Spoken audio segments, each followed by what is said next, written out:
De volta com o regimento interno e para falarmos agora do artigo 21 e do artigo 22. O mais importante está no artigo 22. Afinal de contas, lá nós temos o desenvolvimento da reunião ordinária da Assembleia Legislativa. Só que o 21, ele traz a questão da prorrogação de uma reunião. Uma reunião na Assembleia Legislativa pode ser prorrogada? Sim, basta nós seguirmos aí as regras do artigo 21 do regimento interno. Então, antes do 22, que é o mais importante, vejam só o artigo 21 do regimento. O prazo de duração da reunião pode ser prorrogado pelo presidente da mesa, de ofício ou a requerimento do colégio de líderes ou de deputado. Então, se eu tenho uma reunião ordinária que começa às 14 horas e vai até às 18 horas, eu posso ter uma prorrogação dessa reunião, uma extensão ali, um tempo maior de duração dessa reunião? Sim, essa prorrogação pode ser aí, declarada de ofício pelo presidente da Assembleia, mas pode ser também a requerimento ou do colégio de líderes ou de um único deputado.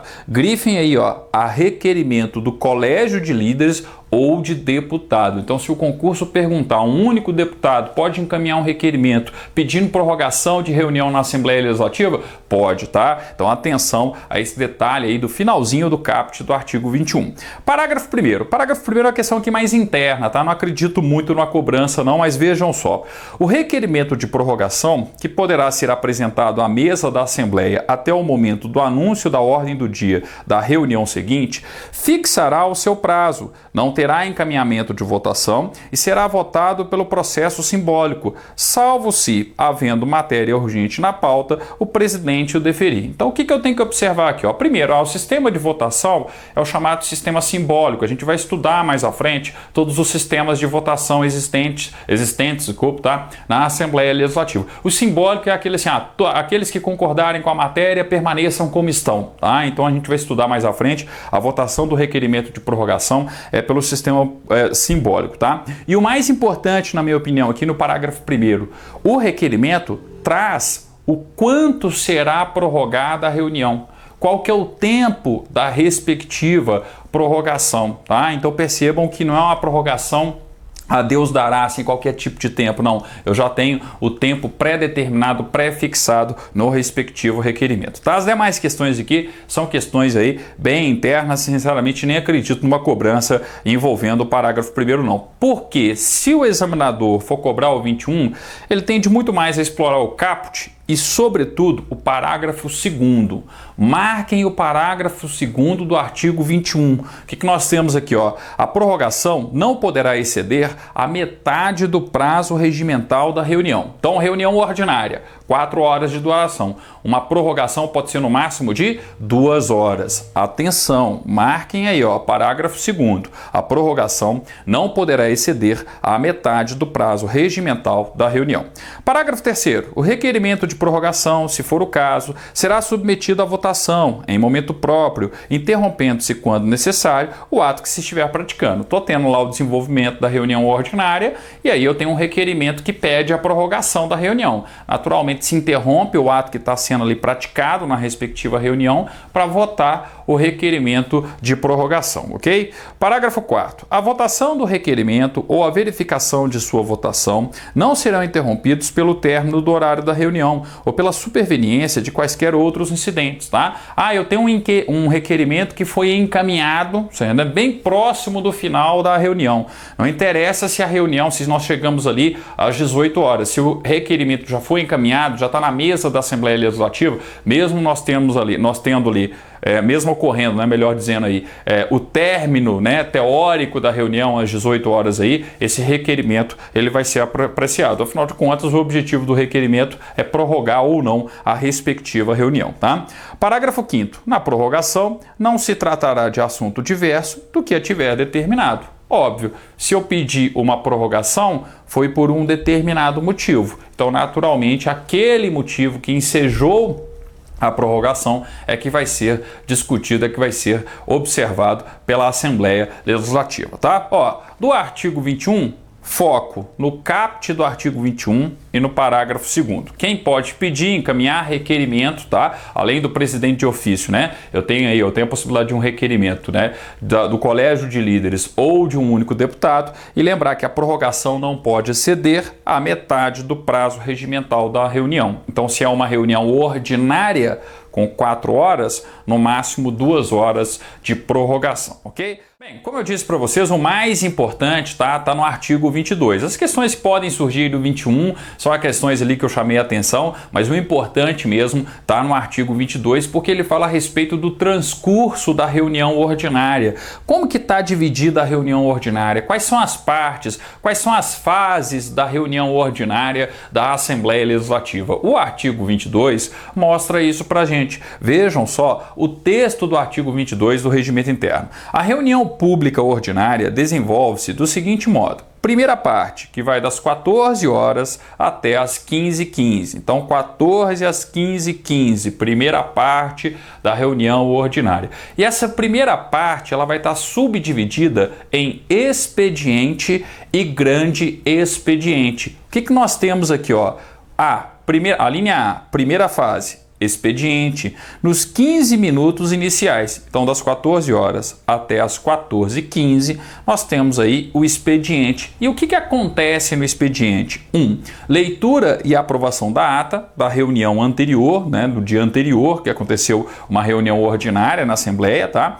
E 2. Leitura da correspondência. Então, o expediente serve para ler e aprovar a ata da reunião passada e serve também para leitura de correspondência, tá? Então, questões mais burocráticas aí, essa fase do expediente. Depois do expediente, que são esses 15 minutos iniciais, nós temos o grande expediente. E o que acontece no grande expediente? Então, vejam só, a linha B. Segunda fase, grande expediente, das 14h15 às 15h15. Então, 1 hora de duração, das 14h15 às 15h15, nós temos aí justamente, né, o grande expediente. E nós teremos aí a apresentação de proposições, de projeto de lei, de proposta de, enfim, a apresentação de proposições, as mais variadas proposições nós podemos ter no âmbito da Assembleia, tá?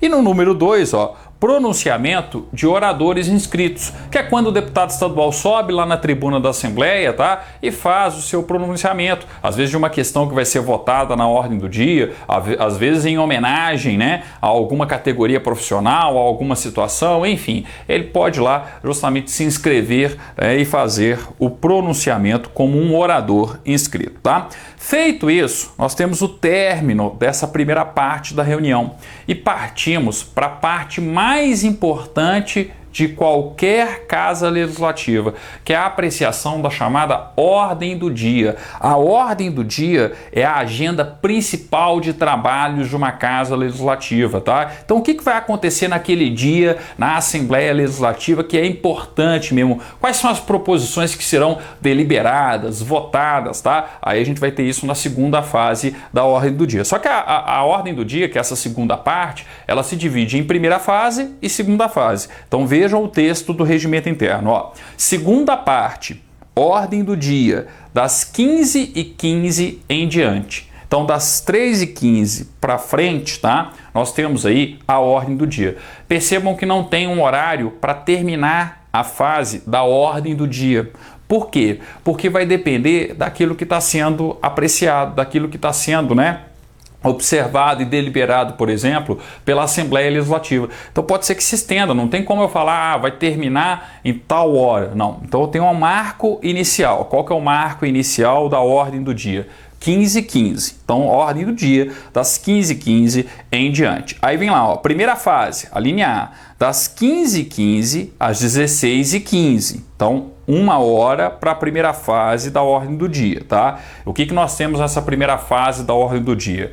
Comunicações da presidência da Assembleia, pareceres e requerimentos, tá? Então, ó, comunicações da presidência, pareceres, né, no âmbito ali da Assembleia, ali, no âmbito das comissões, por exemplo, a votação, né, de pareceres em plenário, por exemplo, tá? E requerimentos, eu tenho isso acontecendo na primeira fase da ordem do dia. Então não se esqueçam, primeira fase, 15h15 às 16h15, 1 hora, tá? comunicações à presidência, pareceres e requerimentos. 3 situações aí, ó. Segunda fase, que é o mais importante. Aqui a gente está na parte mais importante da ordem do dia. A ordem do dia é a parte mais importante da reunião como um todo. Mas qual que é a parte ali, a subdivisão mais importante que está ali dentro da ordem do dia? É justamente essa segunda fase, que vai das 16h15, das 4h15 em diante. Por que é a parte mais importante? Porque é aqui que vai acontecer a deliberação legislativa em si, a votação de uma proposta de emenda à Constituição, de um projeto de lei, tá? Vejam só, B, segunda fase, das 16h15 em diante. 1. Propostas de emenda à Constituição. 2. Veto à proposição de lei em matéria assemelhada. 3. Projetos. 4. Pareceres de redação final. A gente pode dizer, ó, que aqui está a essência da atividade legislativa em si, tá? Então é uma questão muito importante aí, ó, observar essa segunda parte da ordem do dia. Depois a gente vai para a parte final da reunião, que é a terceira parte, com comunicações e pronunciamento de oradores inscritos, tá? Ó, a maneira mais fácil de nós observarmos esse artigo 22, sem dúvida alguma, é acompanhar a reunião como se fosse uma linha do tempo, né? Então, o que eu tenho que lembrar de uma reunião ordinária? Ela começa às 14 horas. Os 15 minutos iniciais são destinados ao chamado expediente. É a primeira fase da primeira parte, o chamado expediente. E o que acontece durante o expediente? A leitura e a aprovação da ata de reuniões anteriores da Assembleia, tá? E leitura da correspondência. Então o expediente está aqui com essa matéria mais burocrática. Depois nós temos o grande expediente, tá? E o grande expediente vai das 14h15 até as 15h15. 1 hora de duração para o grande expediente, que é a segunda fase da primeira parte da reunião ordinária, tá? O que acontece durante o grande expediente? A apresentação de proposições, pareceres, né? Aliás, desculpe, gente, ó, a apresentação de proposições e pronunciamento de oradores inscritos. Não tem nada a ver com pareceres. Pareceres está lá na ordem do dia, tá? Então, ó, a apresentação de proposições e pronunciamento de oradores inscritos, tá? Feito isso, chegou ali às 3h15, às 15h15, nós temos a segunda parte, que é a parte mais importante, com a apreciação da chamada ordem do dia. A ordem do dia está dividida em 2 fases. Primeira fase, segunda fase. Primeira fase, comunicações à presidência, pareceres e requerimentos. Segunda fase, que é a essência da atividade legislativa em si, a deliberação em si, em cima das proposições que precisam ser votadas pela Assembleia Legislativa. Segunda fase, propostas de emenda à Constituição, caso tenha alguma na pauta da ordem do dia, vetos, caso tenha vetos, né, em matéria assemelhada, tá? Projetos, que são as proposições de uma maneira geral, um projeto de lei ordinária, por exemplo, tá?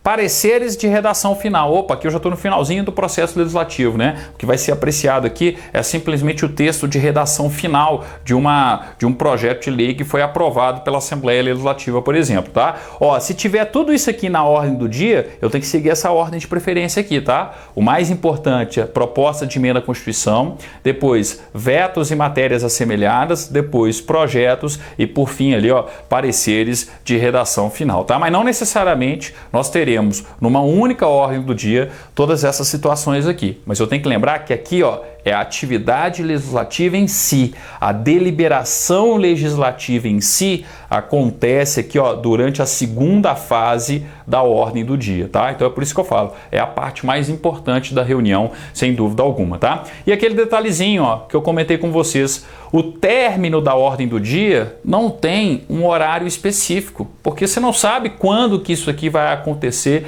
efetivamente, quando que vai terminar. Então por isso que eu coloquei aqui, ó, não há horário específico para o término da ordem do dia e, consequentemente, o início da terceira parte da reunião ordinária da Assembleia Legislativa, tá? O que acontece na terceira parte? Eu estou ali nos finalmente, né? Então, desculpe, né? Então eu tenho aí comunicações e pronunciamento de oradores inscritos, tá? Vai até às 18 horas. caso não exista um requerimento prorrogando a reunião, como a gente viu no artigo 21, tá? Uma questão que pode ser objeto aí por parte do examinador, cuidado que tem pronunciamento de oradores inscritos em 2 momentos, tá? Nós podemos ter isso no grande expediente, então durante o grande expediente, pronunciamento de oradores inscritos, e poderemos ter também esse pronunciamento com o deputado subindo a tribuna da Assembleia Legislativa, tá? Na terceira parte da reunião, na última parte aí da reunião, ok? Ó, não deixem de copiar, fazer o esquema aí no caderno, né? Nas anotações de vocês. Nós estamos falando de algo que quando cai em prova de regimento, de Assembleia Legislativa, de Senado, de Câmara dos Deputados, é claro que varia, né, de uma casa para outra, mas como eu sempre digo, a essência é basicamente a mesma. E o examinador, em regra, gosta de cobrar isso aqui, ó, principalmente para o cargo de consultor legislativo.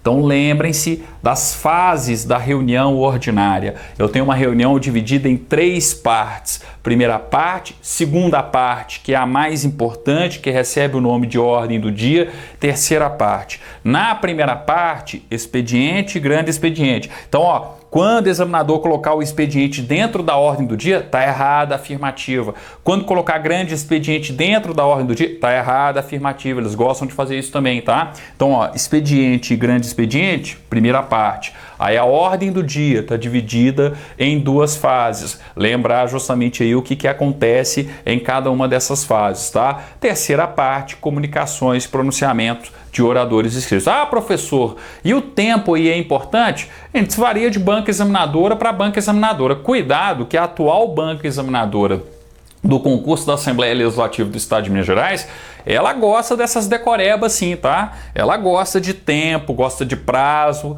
Então, cuidado, pode ser que eles cobrem os respectivos prazos aí de vocês, tá? Ó, 14 horas, 14h15, 15 minutos aqui, ó. Depois, 1 hora de grande expediente, tá? Vai para a ordem do dia. Mais 1 hora para a primeira fase. Segunda fase não tem horário para acabar, não há horário específico, tá? Terceira parte ali, finalzinho para comunicações e pronunciamento de oradores inscritos com o término às 18 horas, ok? Ó, nos artigos seguintes, a gente vai ver cada uma dessas partes aí da reunião ordinária da Assembleia Legislativa. Só que o nosso próximo artigo, na verdade, a gente vai falar da reunião extraordinária, que tem aí uma organização um pouquinho diferente. Lembrem-se, tá? Que esse esquema aí é referente às reuniões ordinárias, ok? Vamos encerrar por aqui. Aliás, opa, não dá para encerrar não, tem que analisar com vocês os parágrafos. Estava esquecendo aí dos parágrafos do artigo 22. O que a gente tem aqui, ó? No parágrafo 1º, o presidente da Assembleia, de ofício ou a requerimento, poderá destinar a primeira parte da reunião ordinária a homenagem especial ou interrompê-la para receber personalidade de relevo. Então ele pode pegar essa primeira parte aqui, ó, e destinar a uma homenagem especial, a receber alguma autoridade que esteja, né, visitando ali a Assembleia Legislativa, uma autoridade, né, de relevo aí que mereça tal distinção, tá? Então ele pode fazer essa conversão da primeira parte da reunião. Parágrafo 2º, em caso de falecimento de deputado, o presidente comunicará o fato à Assembleia Legislativa, podendo suspender os trabalhos da reunião. Detalhe, tá? Podendo suspender os trabalhos da reunião. Grifem, podendo suspender os trabalhos da reunião, ou seja, não existe uma obrigatoriedade em que isso vá ocorrer, tá? Vai acontecer, melhor dizendo, ok? Então, gente, ó, com isso a gente finaliza efetivamente agora aí o artigo 22, o nosso próximo encontro, artigo 23, fazendo um esquema e observando aí as fases da reunião extraordinária. Obrigado e até lá!